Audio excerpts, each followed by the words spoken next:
Nikki Sixx, welcome to Dad Edge, man. Hey man, nice to see you. Good to see you too. And this is, I got to tell you, man. So I'm 46. I grew up like literally with your music. So this is like I was in eighth grade when Dr. Feelgood came out. Oh yeah.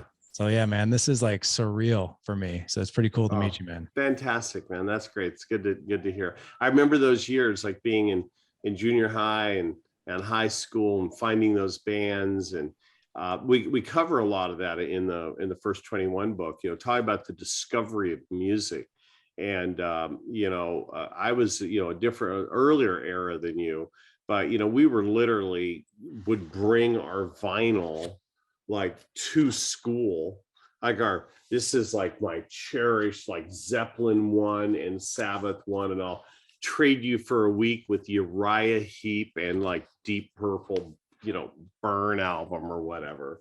And it's just like this, you're transferring all this energy, and like in high school and junior high, and you're going to parties, and music was a lot more enjoyable for me then, because in some ways, because I put on whatever the album is, Electric Warrior by T-Rex, and you put on like side A song 1. You didn't put on side B song 4 and then pick the needle up and then put it back. You weren't just playing singles all the time. And we got to a really cool place, especially in the 70s, because we started with AM radio, which was single based. So when FM radio came around, it was pretty experimental. It was album oriented.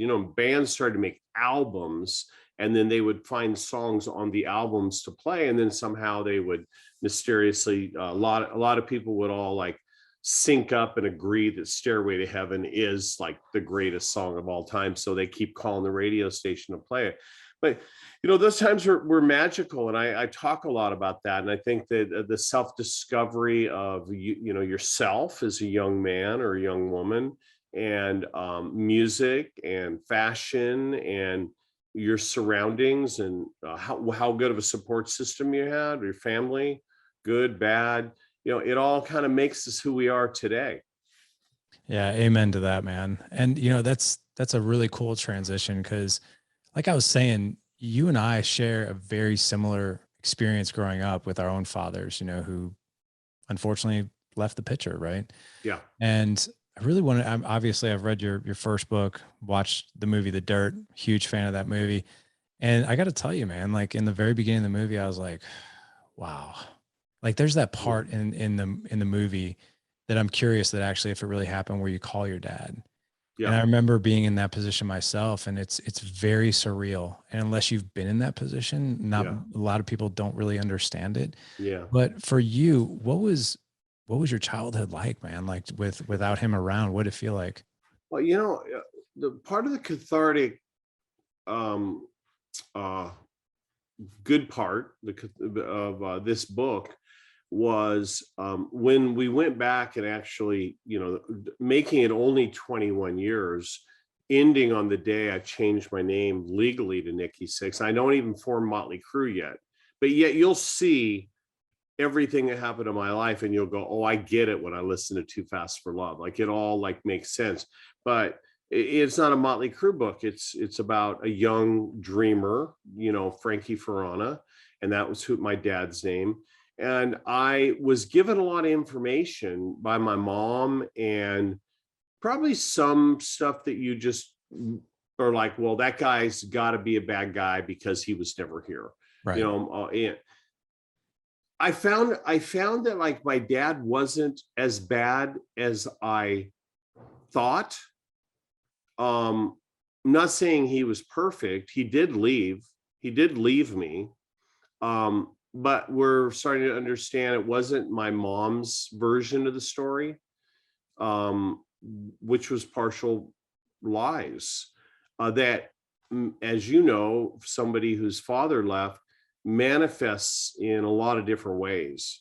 I don't think there's any one way that it manifests.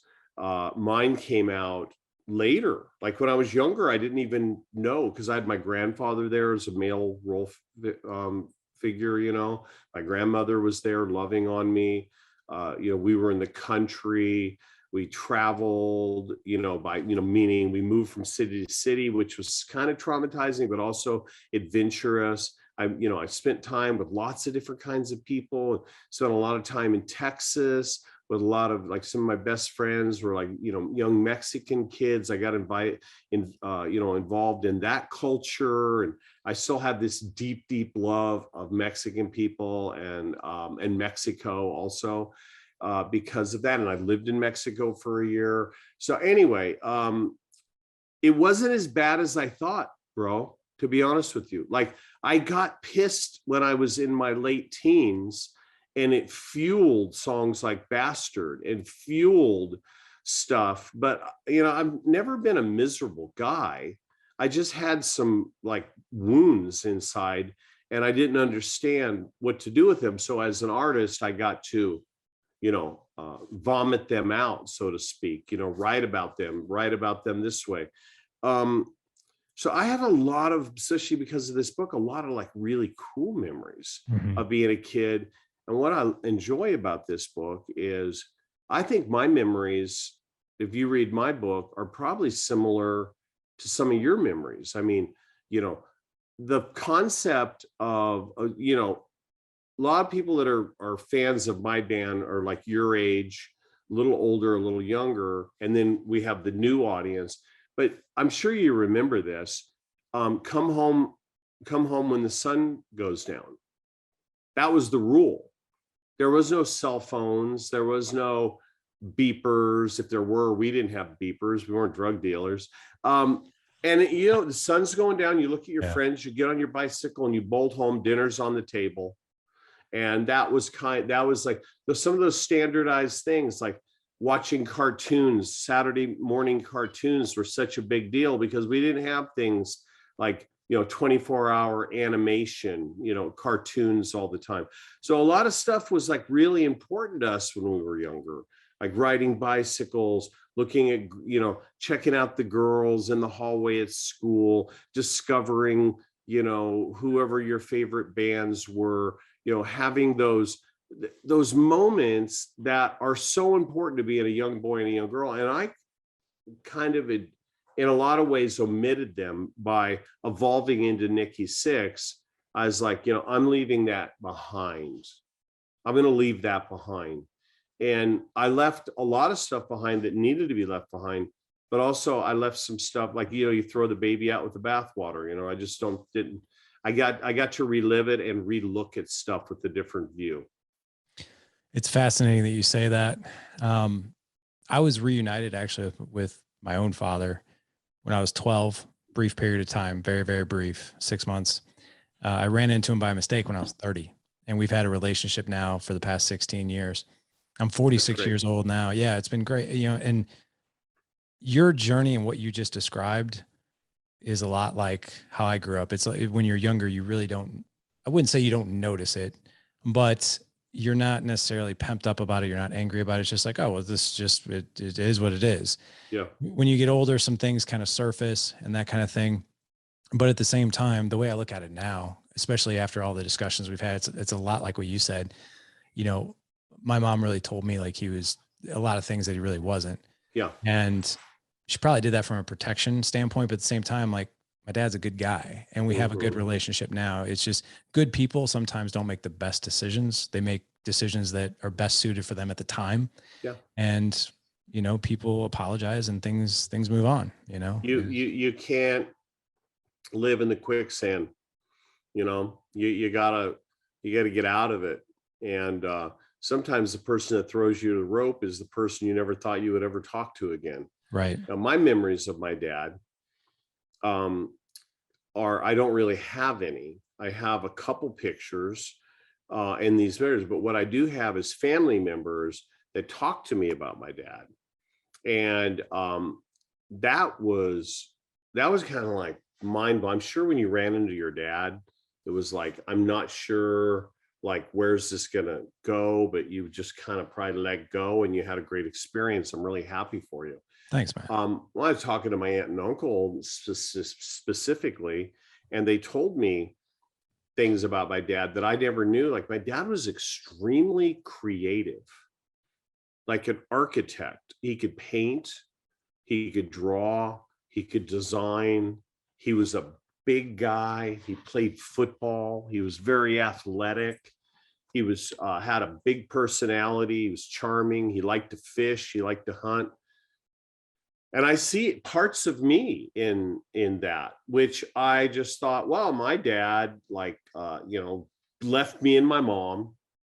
And I have a sister, Lisa. She's passed away, but she Yeah, was I read that. born. Yeah, and it was, and it is what it is. It's part of my journey. She was born with Down syndrome, and the story I got is my dad left, and they took Lisa away, and then your grandparents took you away from me, and I was the victim. So as years came, I also became extremely mad at my mom Right. for a lot of things, because I realized she wasn't a victim in all this. These were choices she made. But again, like you, it wasn't like a main thing in my life. Like I didn't think about my mom and my dad all the time. I thought about going to see The Exorcist with that girl in school that was way out of my league. And we get mature. We to get through complete maturity, you have to deal with reality. And when you're young, and you could say immature, even though there's very mature young people, a lot of this stuff isn't a priority. But you get to a certain place, and it's like, you got to deal with it. And it's the best thing we can pass on to our kids. I think that my kids seeing their dad work through stuff with his family gives them the belief that no matter what happens in our family, dad's figured out the tools, even though I'm sure, they've got their gripes about their dad too. One of them could be is that, I was gone a lot. I started out falling in love with music, playing in bands. The dream was to get a record deal. Eventually it happens, you take off, you're on tour, and then you have children. And what am I supposed to do now? Like change jobs? So they kind of get rolled into that, and you try to make amends for that and spend extra time with that. But I'm sure, for them that was hard. And also, like, my kids have told me that our last name would just jump out like during roll call. It's like Susie Williams here, Storm Six, and everybody would all turn. Thanks for calling me Storm, Dad. Couldn't have just made it a little bit under the radar. But they had to learn a tool, which me and you didn't have to learn. What's it like to have a celebrity Right. as a dad? And do these kids really like me because I'm just a kid and we get along and we agree on our music that we like, whatever it might be? Or do they like me because of my dad? Mm-hmm. One of the ways like I fought that off was for most of my children's childhood, and still to this day, pretty much, and my wife's making me find them all. I had no gold or platinum albums in the house. So I would go to school, like my 20-year-old now, when she was in, second, third, fourth grade, I'd go and pick her up at school. And all the kids would be, can we go over to Nikki's house? And it was amazing because the parents knew I was a good guy. They could sense I was a good guy, and they knew I was sober. Like, sure, is that okay with you, Nikki? And I would take like 4 or 5 kids back to my house, and the parents would come and get them like 2 hours later, and they felt safe. They walk in, there was no gold or platinum records. We didn't talk about Motley Crew. We didn't talk about anything other than just being a dad. That's because I didn't want to be my dad. So me not wanting to be my dad made me a better dad, but me being able to forgive my dad might even make me a better dad now, because, I get it, man. Like, not to be macabre or anything, but like I'm 62 years old. So like, let's not, try and like lie. I got more years behind me than I do in front of me, because I'm not going to live to be 100 and what is that, 124? My math is not great. You're like, no, that's sorry, Nikki. Math's enough. It's close enough, bro. I would love to, but science probably says differently. So what am I going to do with the next 30 years, bro? Like I got a 2-year-old, like what am I going to do for my 30-year-old? What am I going to do when they need guidance? What am I going to do? Well, how am I going to control my destiny so that they can look back on their father's legacy as part of their legacy and feel proud? And they're not going to get there if we're pissed off. Oh man. Well Not said. going to get anywhere. Not going to make your wife happy. You're not going to make your girlfriend happy. You're not going to make your husband happy. You're just not you're not living your full life. So this concept, whether you're a rock star or a movie star, or you work for the local gas company, or you work at Starbucks, like, put down the baggage, man. Shit's heavy and it gets tiring to carry it around. Everywhere you go, you open up your suitcase. Look at my life and how horrible it was. Everyone's like, don't invite him over to the party. He's a drag. He's the worst on the 4th of July. You're spot on, man. I got to tell you, and I think you'll probably relate to this. I think a lot of people in your position growing up, my position growing up, we went through those years of feeling kind of, cheated on certain things, right? Cheated. Abandoned, right? And you're like, man, what could have been had this been right? Right. And you kind of go through those angry years. And a lot like you, man. I mean, I went through some healing, several years ago, and it's really like, wow, the only person that this is really hurting is me. And by the way, that's right? your aha moment? Yeah. Yeah. I had an aha moment, like it must have been 15 years ago. I love therapy. I love learning, so I was like, I found this lady and she had specialized in a couple things like I wanted to deal with. It's not easy being a leader of a band, and I have great management team, but I'm also very self-manageable. So like I'm extremely aware of what I want to do, but I have a great team of people where we can bounce things off and make them better, right? So they're like my family. And sometimes that can really wear on you, being the responsible adult in the room all the time. And I remember seeing this lady and she's like, well, let's talk about your mom and dad. And I go, here we go again. And it was this weird day, like she had this kind of like frumpy office. I remember when I sit down, like dust came off the couch. There was like a shawl or something on the thing, some knitted stuff. And she had like, we were like polar opposites. And it was about 5 o'clock. The sun was coming in. And all the dust I could see the beams of light and the dust, and I could barely see her in the background. I felt like, am I like having an LSD flashback or something? And then she just said to me, she goes, Nikki, you don't have to love your mom. And I was like, the dust and the beams and the weird therapist and the knitted stuff and me in probably leather jacket.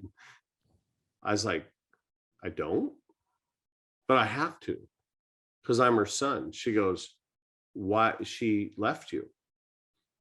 Like, why don't you apply that love towards people around you that are near and dear to you? And why don't you, blah, blah, blah, and let go of that. And that took me a while to grasp, but the same thing kind of came about my dad. So once I was able to let go of the demons, then you can get information and say, my mom was extremely beautiful and she was extremely charismatic. I mean, she would walk in a room, same with my dad, and light the room up. Wow, that feels so good to say that. My dad was so creative. My mom was creative. I'm a creative person. That feels nice. My kids are extremely creative. I got it from somewhere. So everything's not bad. This is the thing, like, about life, right? Everything's not good. Everything's not bad. I got good news and I got bad news. This is what I say to people. They're like, oh my God, not another Nikkiism. Things are great. Yeah. Like, things are really great, man. Like, you can't, Like it's the pick your perfect day. You know, the sun's shining, everything's going great. All your boys are doing great. Just, you know, man, I can't believe where I'm at in life. I'm 46 years old. All these people like come do my podcast. I'm just really happy. And then comes Nikki Sixx in your ear. This too shall pass. And the reason I say that is this too shall pass. Like life is this. Yep. And it'll be like all of a sudden you can't get anybody to do your podcast. You're like, what the hell? And then comes Nikki again in your other ear. This too shall pass. Once you learn that, to do that, people in your life that aren't perfect don't hurt you so much. People in your life that are perfect, you can expect them to let you down. And then you just get into this sort of a Zen place. And, you know, as a father, I think we could both agree that could be one of the most best places for us to be. For I got 3 daughters and 2 sons, and I want them at any time to go, I need to call dad because he's the one. Yep. I know he's the one. I know no matter whatever dad's doing, he may be pissed about it, he may be excited about it, but he'll be there. And that's, you know, that's important stuff, you know. And you don't see that when I'm on stage with a flamethrower. But you know, that's another story. Yeah. That's another interview. You know, I'm not a woo-woo type of person, but there's something in that whole, like I'm literally picturing everything that you're talking about, like the roller coaster ride, even being in that office with the crochet and the dust. And I'm gonna make I don't normally do this because I'm not woo-woo, but I'll make a comparison here because something really emerged for me when you said it. What you just said in that whole segment was like a breath of fresh air, because one of the biggest themes is that when we hold on to unforgiveness, when we hold on to grudges, when we really clasp that story of like, I'm a victim, I was wronged, what that really does is that clouds our mental and emotional bandwidth to give love and acceptance to the people who mean most to us. And the comparison I want to make is, you were in that office and there was dust, and it's almost like that beam of light came in, you could see everything, right? And as you saw everything like that, maybe that forgiveness or that unforgiveness that was in you just sort of lifted, and you could see through everything, and you're like, holy crap. Like it's almost like an aha moment that had so much symbolism in it, because just the way you described it was unreal. But you're right. I mean, think of the freedom that a lot of people would have if they didn't hold on to grudges or those victim stories. What's important about having these conversations, or for me in writing books and being transparent, is hopefully somebody out there doesn't have to wait that long, right, to have that moment. Maybe they're, you know, I read a lot of comments, you know, online sometimes, and I really enjoy when people are like, hey, you know, I listened to, like, when I was growing up, like your albums really gave me this. And as I, like, you know, I remember like getting married, having a kid, and then this, and then I heard an interview, and you see these positive things, and you go, wow, you can still be in a rock and roll band. You can still burn down the building. You can still hand out like hearing damage. You know, here you go, come to the show, here comes your hearing damage, and still be a good human being.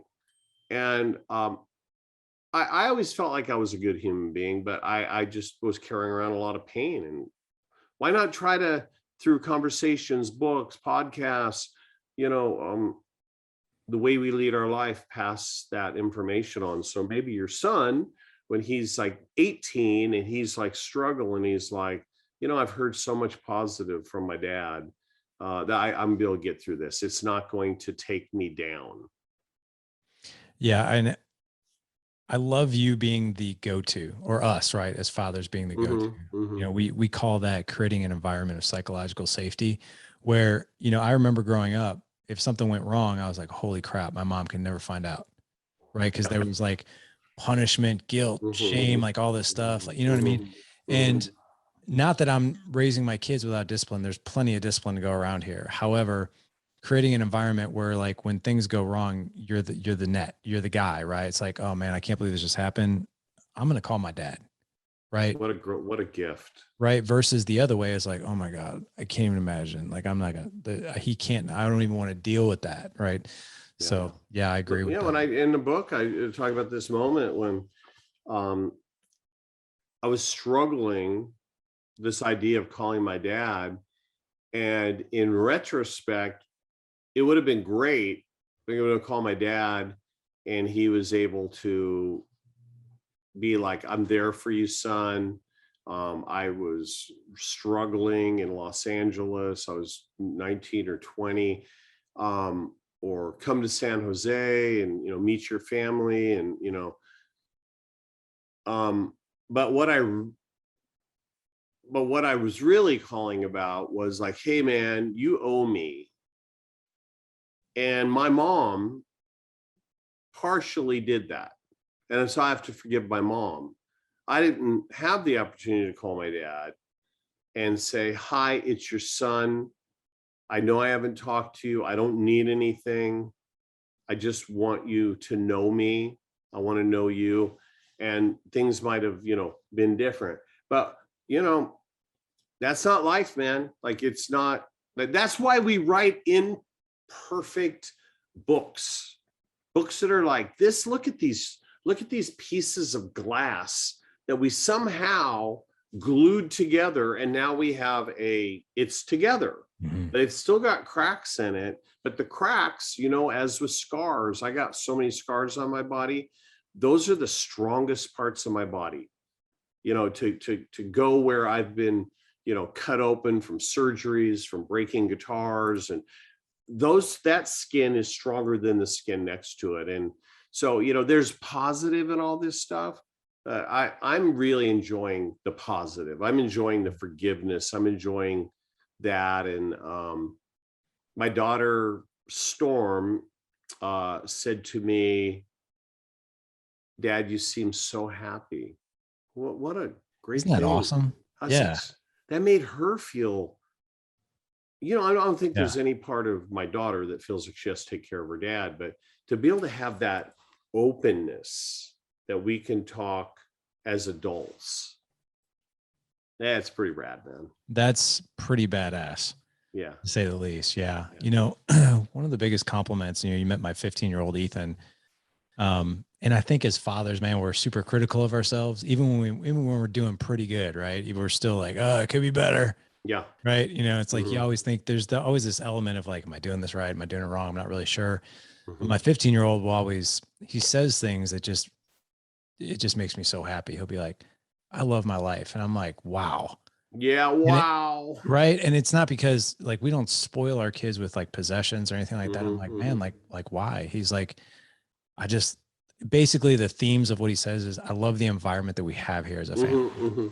And that's a cool thing. So for your daughter to say that, right? Yeah. That means she sees you, she sees how you're operating, what you're doing, and she's reflecting back, which is pretty darn cool.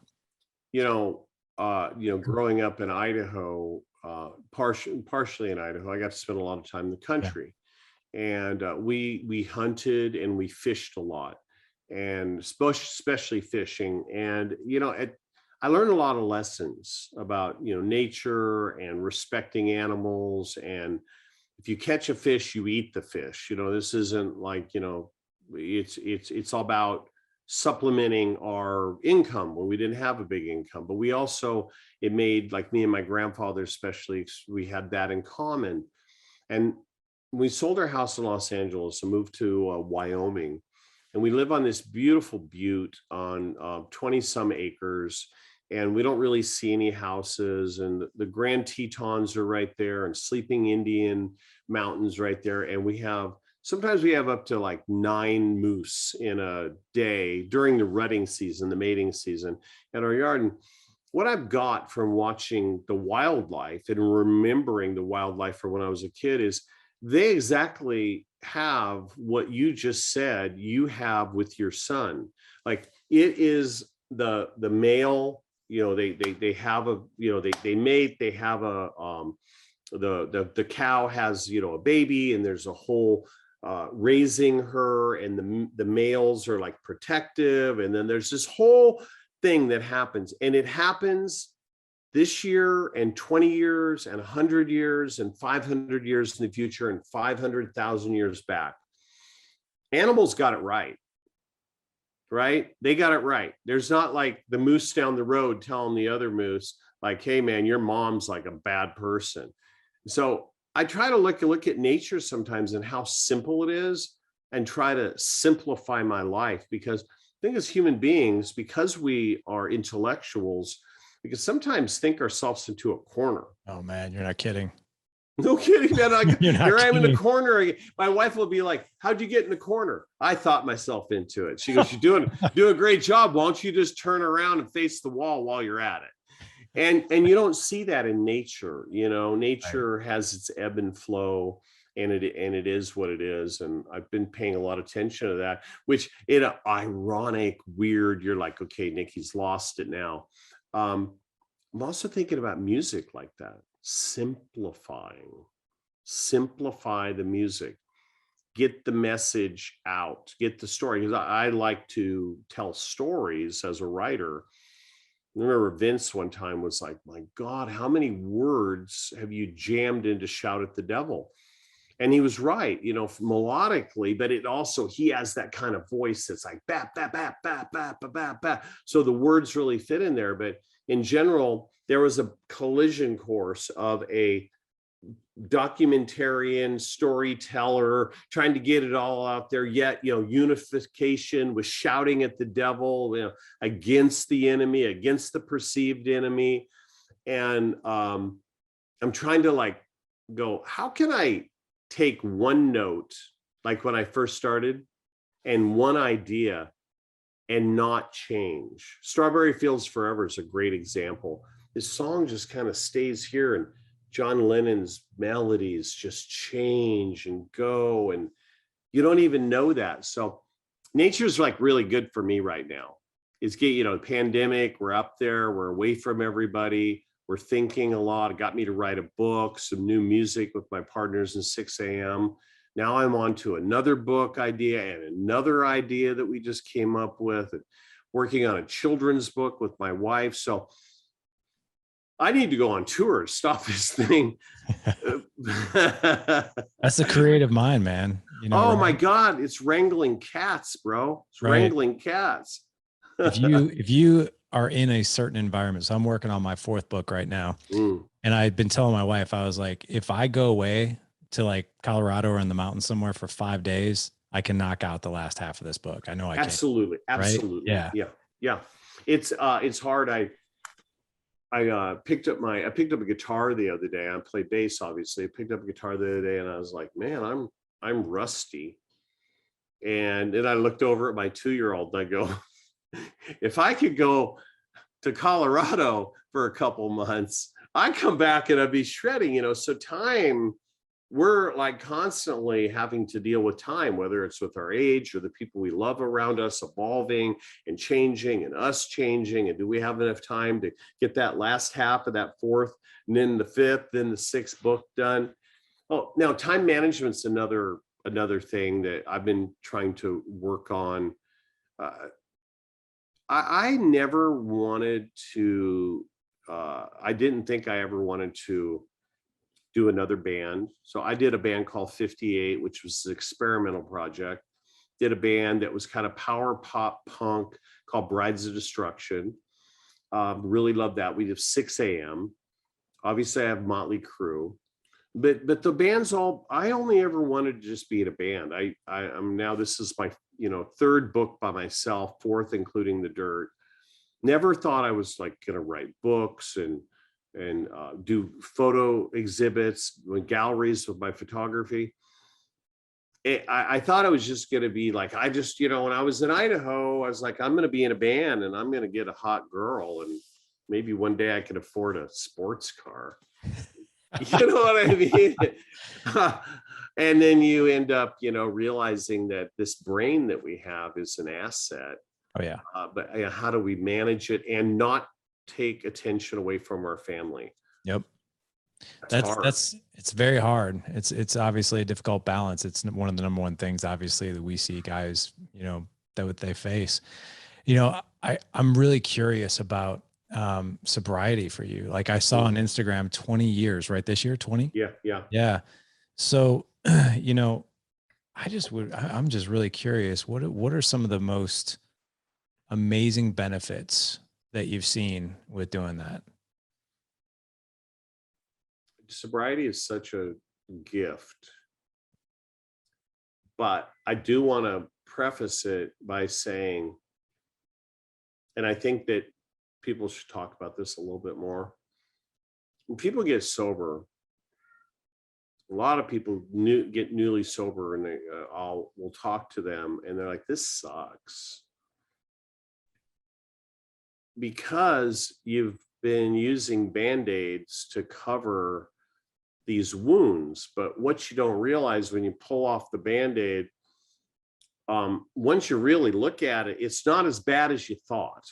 It's actually manageable. But the moment when you take away the drugs and the alcohol, the sex, the gambling, this, whatever it is that you do, you have to face it.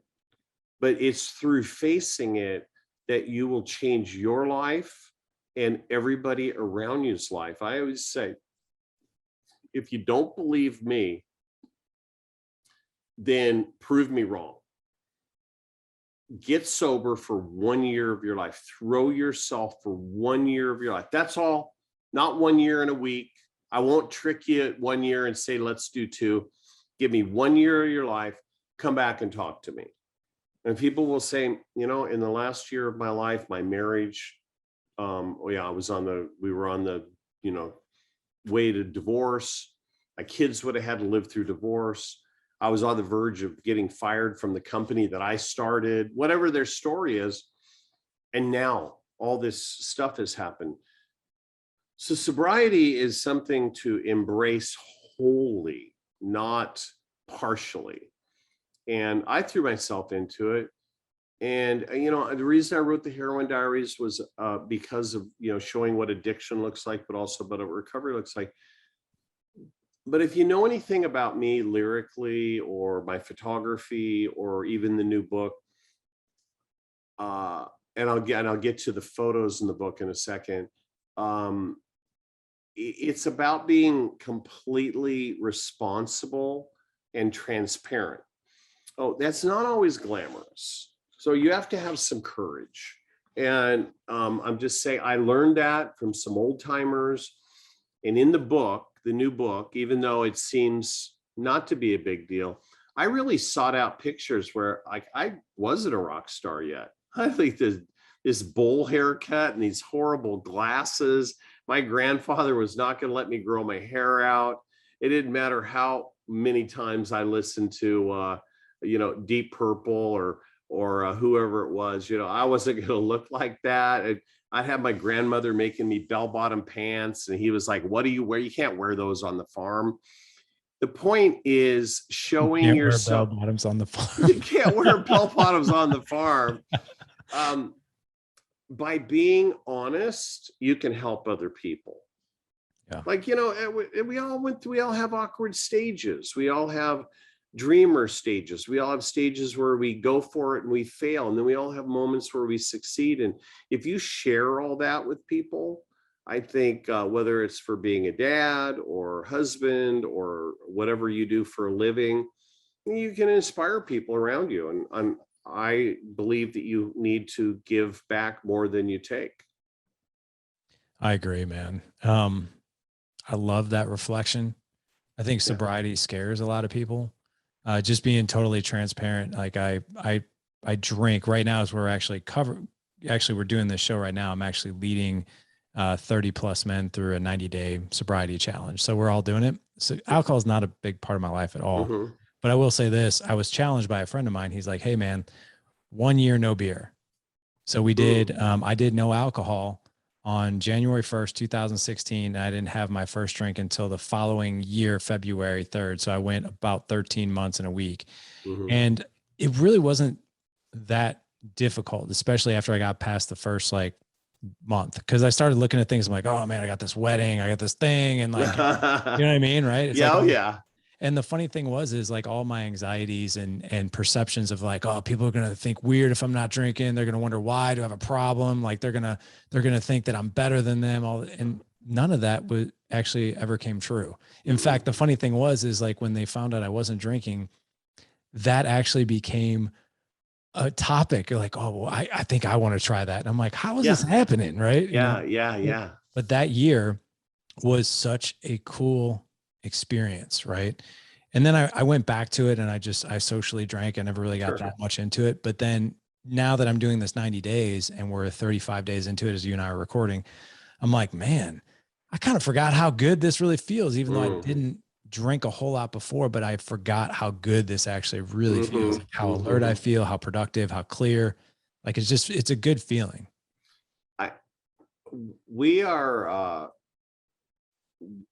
one of the only animals, if not the only animal, that can totally change the shape of our body or the shape of our brain by omitting or adding stuff to it.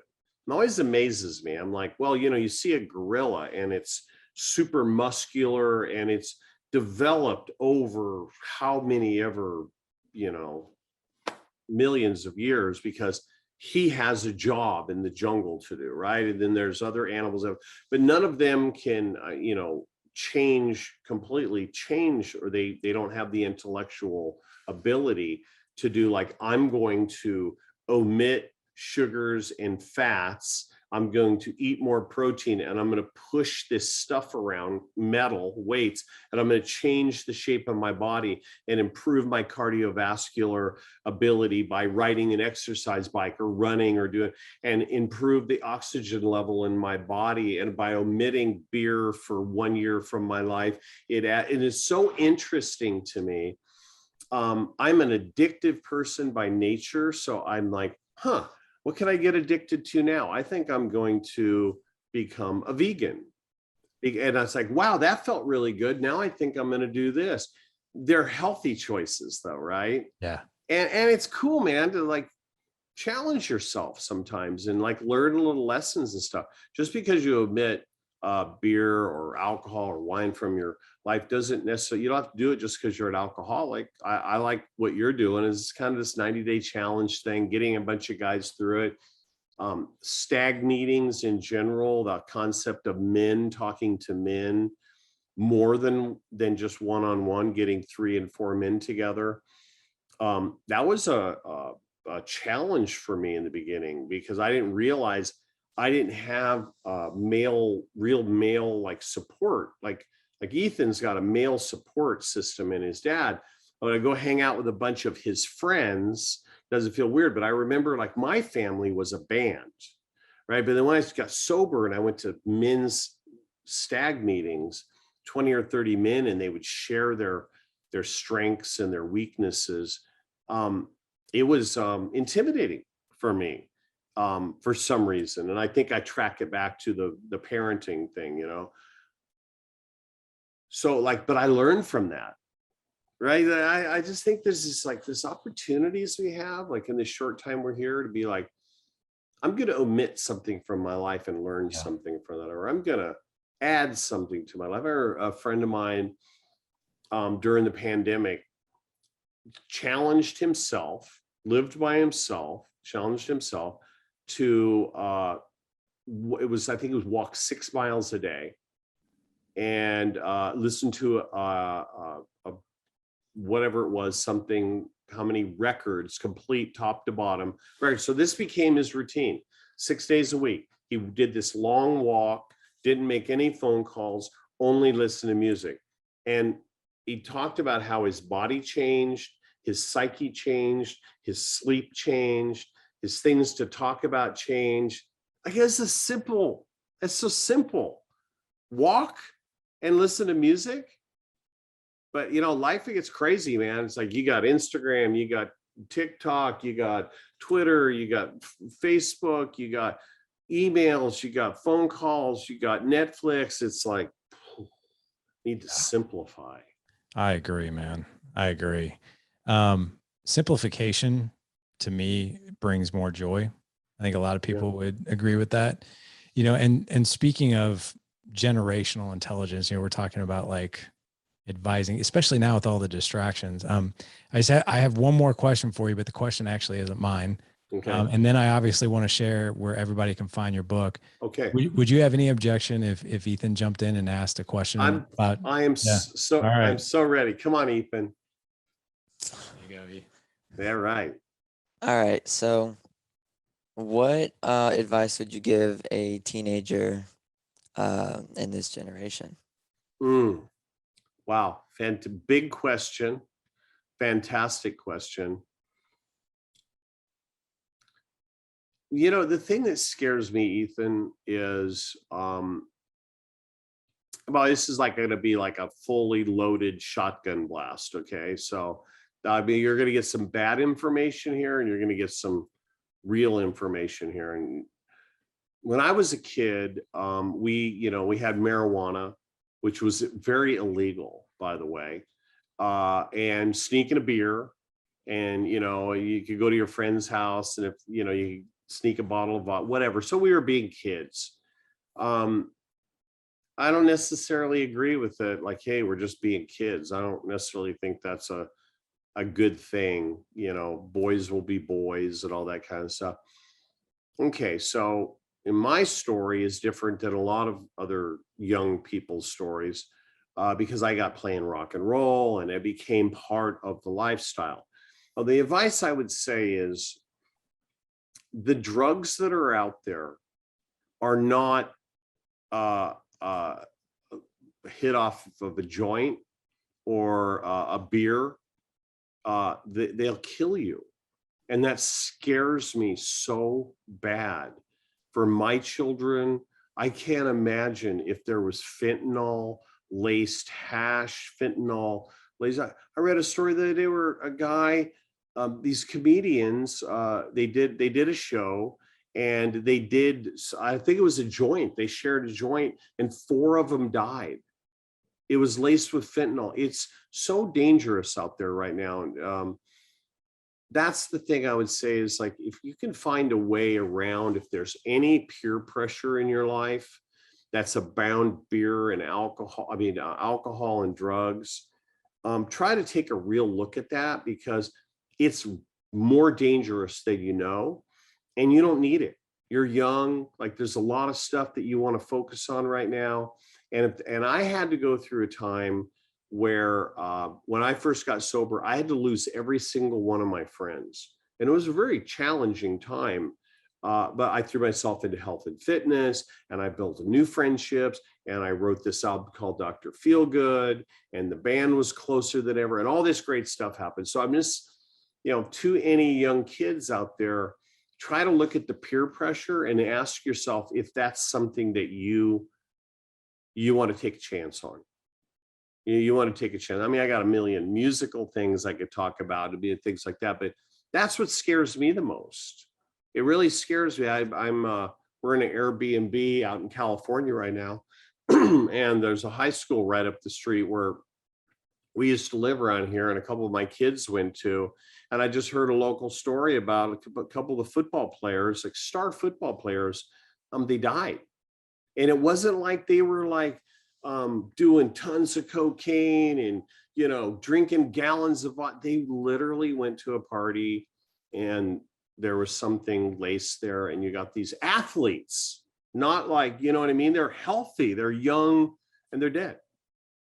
And so take a look at that. Anybody that's young, take a look at that. God, sound like the old guy sitting on the porch waving the finger, but I got some experience here, so I'm going to own it. Wow, that's really deep. Yeah, maybe too deep, but you know what? Better than being in a coffin, man. You don't want to see any of your friends in a coffin. Amen to that. All my friends are athletes. That's right. That's the way to go, man. Stay busy. Keep playing. You can still listen if you want. Okay. Man, thank you so much for that. I'll tell you, thank you for saying that. Yeah. It's crazy, man. So like I said, I've got a 15 and 13-year-old, and I don't remember being at that age and being exposed to it at that age, or maybe I was just naive. Yeah. But my kids, they're seeing it now with friends or friends of friends, and I'm like, holy Yeah. crap, we're already facing this already. So Yeah. the It's fact that you early. said that, thank you. Yeah. It's early, man. Yeah. It's early. And um, we need to demystify this. I had these rock and roll role models. It was a whole different time. And you emulate off of that. And I don't mind being the guy to help demystify it a little bit. It's not always the sexiest conversation. And as Ethan said, it's kind of, it's deep, but So true though. so true. It is. Pass it on, man. Yeah. Pass it on. Is it worth it? Is really the question, right? Is it worth it? And the answer is no, it's not. You're right. I mean, there's some dangerous stuff out there. Yeah. Well, man, I have thoroughly enjoyed this. There were Thanks, so many, man. oh, seriously, man. Like, I'm sure you hear that a lot, but genuinely, like, knowing your story, knowing my story, I was really looking forward to this conversation. And what you shared in here, man, I was like, wow, I kept saying to myself internally, I was like, man, that is so on point. Thanks, man. I want to make sure that everybody listening can go grab a copy of your book. Where can people obviously find the book, best places? And then obviously if they want to follow you, where do they follow you at? I mean, you can follow me on Instagram at Nikki Sixx, Pixx, Six Picks, Nikki Sixx Picks. I like Twitter as well. I'm just Nikki Sixx. For me, I like staying on Instagram a lot because I like sharing my family and things that I'm into, as well as if I'm in band rehearsal, I'm going to share band rehearsal. If I'm on the Snake River with my friends fly fishing, I'm going to share that. That's a whole complete life that I like to share. If you want to find my book, Amazon's a great place to find it. We did an audio book, which I recorded in a cabin on top of a mountain above the Snake River. That was cool. Nice. That's cool. So we have an audio book. Obviously the book is digital, any way you want to get it, whether you're into Kindle or whatever. The actual book you can get, and the 6 a.m. album with the song The First 21 is off our Hits album. That comes out October 22nd. So it's all coming. And if you go to my Instagram, we filmed a 3.5 minute trailer, with kind of like a movie trailer for the book. It's just another way of like wrangling the cats in my brain. But go check it out, because it does give you an overview of kind of what the book is about and what I've gone through and the changes that I've gone through in life as a man.